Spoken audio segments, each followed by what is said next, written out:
చిత్తూరు జిల్లా తంబలపల్లిలో ఒక పరువు హత్య కలకలం రేపుతోంది. తమ కూతురు ప్రేమించిన వ్యక్తితో పారిపోయిందనే అవమానంతో ఉరివేసి చంపి గుట్టు చప్పుడు కాకుండా దహనం చేశారు.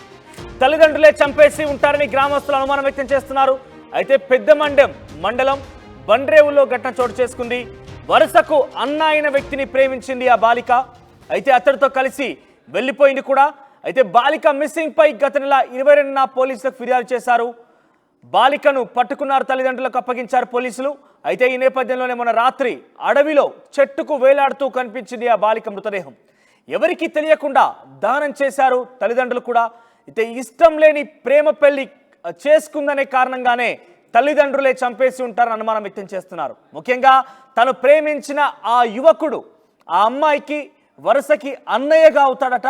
అయితే ఆ పరువు హత్య కారణంగా పరువు భంగం కలుగుతుందనే కారణంగా ఆ అమ్మాయిని ఏకంగా తల్లిదండ్రులే చంపేసి దహనం కూడా చేసేశారు.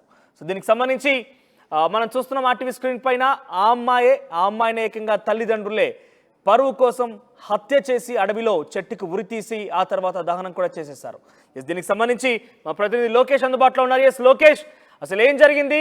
వరుసకు అన్నైన వ్యక్తితో ఆ అమ్మాయి ప్రేమాయణం కొనసాగించడం, ఆ తర్వాత ఇద్దరు కలిసి పరారు కావడం, తర్వాత తల్లిదండ్రులు ఫిర్యాదు చేయడం, వచ్చి రాగానే తల్లిదండ్రులు ఆ అమ్మాయిని హత్య చేయడం, తర్వాత దహనం చేయడం. సో పరువు హత్యగా చెప్పబడుతోంది. అసలు ఏం జరిగింది? అప్డేట్స్ ఏంటి?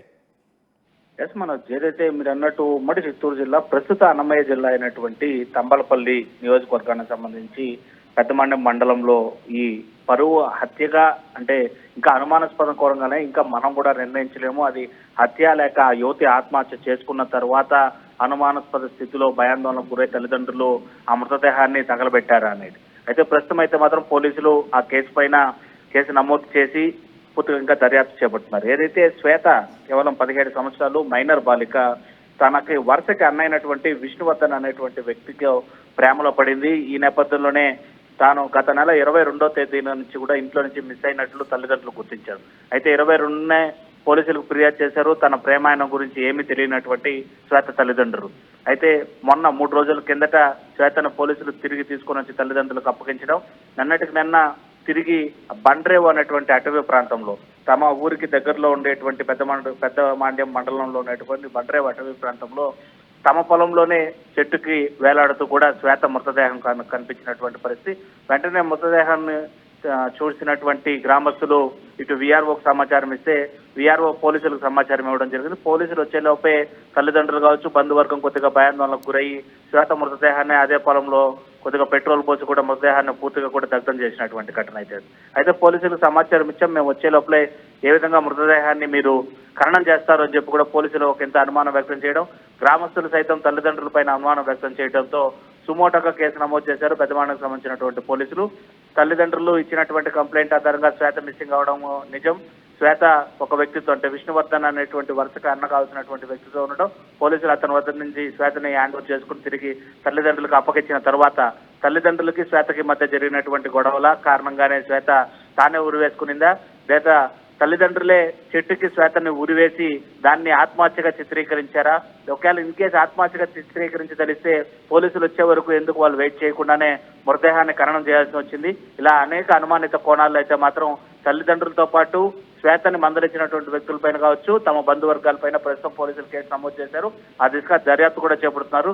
ఇన్ కేసు ఇది పరువు హత్యగా భావిస్తే మాత్రం ఆ దిశగా దర్యాప్తులో ఈ నిందితులు ఎవరనేది తల్లిదండ్రులతో సహా మిగిలిన బంధువులందరినీ కూడా నిందితులుగా పోలీసులు కోర్టు ముందు హాజరుపరిచేటువంటి అవకాశాలు చాలా స్పష్టంగా కనిపిస్తాయి. మనోజ్. లోకేష్, అంటే ప్రస్తుతానికి ఎంతమందిపై కేసు నమోదైంది? వారి తల్లిదండ్రులు పోలీసులు విచారించారా? సో అమ్మాయి ఆ ప్రాంతానికి వెళ్ళడం, అక్కడ ఉరితీయడం అంతా కూడా ఆ అమ్మాయి ఒంటరిగా చేసుకునే అవకాశం ఉందా? ప్రస్తుతం అయితే మాత్రం ఆ కోణంలోనే, అన్ని అనుమానిత కోణాల్లోనే పోలీసులు దర్యాప్తు చేపడుతున్నటువంటి పరిస్థితి.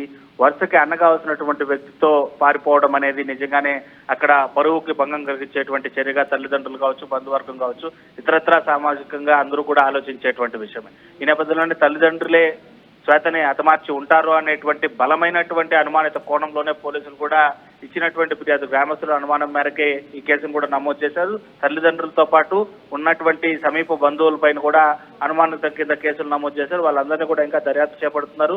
ఏ విధంగా శ్వేత ఆ చెట్టు వద్దకు వెళ్లి ఉరివేసుకునింది, అది సాధ్యాసాధ్యం ఎంతవరకు, తను ఎవరి హెల్ప్ లేకుండా ఉరి వేసుకోవడానికి సాధ్యపడుతుందా లేదా అనేటువంటి కోణం కావచ్చు. ఇక మృతదేహం పూర్తిగా కూడా ఖననమైపోయి పూర్తిగా దగ్ధమైపోయినటువంటి కేసు కాబట్టి వాటి ద్వారా ఎక్కడ శాంపుల్స్ లభ్యమయ్యేటువంటి పరిస్థితి ఉండదు ఫారెన్సిక్ కి.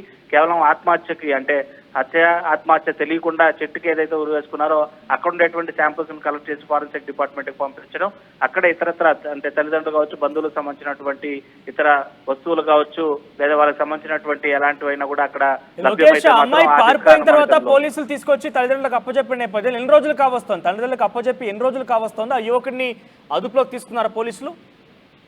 ఎస్, విష్ణువర్ధన్ ఈ దగ్గర నుంచి తీసుకొని వచ్చి దాదాపు 4 రోజుల క్రితమే పోలీసులు తల్లిదండ్రులకు అప్పచెప్పడం జరిగింది. ఇక విష్ణువర్ధన్ ని విచారణ చేసి మందలించి వదిలిపెట్టేయడం కూడా జరిగింది. సో ఈ నేపథ్యంలోనే శ్వేత ఆత్మహత్య కావచ్చు లేదా హత్యగా అనుమానిస్తున్నటువంటి కోణంలో కావచ్చు విష్ణువర్ధన్ ని ఒకంత విచారించేటువంటి పరిస్థితులు అయితే కనిపిస్తున్నాయి. కానీ విష్ణువర్ధన్ పైన ఎలాంటి అనుమానితమైనటువంటి కోణాలు అయితే మన పోలీసులు అభ్యంతరం వ్యక్తం చేయడం లేదు. కేవలం తల్లిదండ్రులు అదేవిధంగా బంధువర్గాలపైనే తమ యొక్క అనుమానాన్ని వ్యక్తం చేస్తున్నారు. మనోజ్. రైట్ లోకేష్. సో మొత్తం మీద చిత్తూరు జిల్లా తంబలపల్లిలో జరిగింది ఈ పరువు హత్య. ఇప్పుడు ఈ పరువు హత్య కలకలు రేపుతోంది. తమ కూతురు ప్రేమించిన వ్యక్తితో పారిపోయిందనే అవమానంతో ఉరివేసి చంపేసి గుట్టు చప్పుడు కాకుండా దహనం చేశారంటూ ఒక తల్లిదండ్రులపై ఆరోపణలు వినబడుతున్నాయి. అయితే తను పారిపోయినటువంటి వ్యక్తి కావచ్చు, ప్రేమ నడిపించిన వ్యక్తి కూడా వరుసకి ఆ అమ్మాయికి అన్న అవుతున్నట్టుగా అక్కడ తెలుస్తోంది. అయితే వారం రోజుల క్రితమే ఆ ఎవరైతే వ్యక్తితో పారిపోయారో ఆ పోలీసులు ఇచ్చిన ఫిర్యాదు మేరకి ఆ అమ్మాయిని కూడా తీసుకొచ్చి తల్లిదండ్రులకు అప్పగించారు పోలీసులు. ఆ తర్వాత ఆ యువకుడిని కూడా పోలీసు అదుపులోకి తీసుకున్నారు. సో ప్రస్తుతం పెద్దమాండ్యం మండలం బండ్రేవులో ఈ ఘటన చోటు చేసుకుంది. అటవీ ప్రాంతంలో ఆ అమ్మాయి ఒక చెట్టుకు ఉరివేసుకొని వేలాడుతున్న నేపథ్యంలో పోలీసులు అక్కడికి తల్లిదండ్రులు చేరుకున్నారు. ఆ తర్వాత వెంటనే పోలీసులకు సమాచారం ఇచ్చినప్పటికీ పోలీసులు రాకముందుపే అక్కడ ఖననం చేశారు. సో పోలీసులు రాకమునిపై ఖననం చేయడం విషయంలో అటు అమ్మాయి బంధువులపైన ఆ కుటుంబీకులపైన కూడా పోలీసు అనుమానం వ్యక్తం చేస్తున్నారు. అక్కడ కుటుంబీకులతో పాటుగా ఆ బంధువులపైన అక్కడ చుట్టుపక్కల గ్రామస్తులు కూడా అనుమానం వ్యక్తం చేస్తున్నారు. ఏకంగా ఆ కుటుంబీకులు బంధువులతో కలిసి ఈ హత్య చేసి ఉంటారు, ఆ అమ్మాయికి ఉరివేసి ఉంటారు, ఆ తర్వాత వెంటనే వారు దహనం చేశారు అనుమానం రాకుండా అంటూ కూడా కొన్ని అనుమానాలు ఆరోపణలు వ్యక్తమవుతున్నాయి. సో ప్రస్తుతంగా పోలీసులు కేసు విచారణ చేస్తున్నారు. ఈ కేసులో ఎటువంటి కీలక పరిణామం చోటు చేసుకోబోతుందో చూడాల్సిన అవసరం అయితే ఉంది.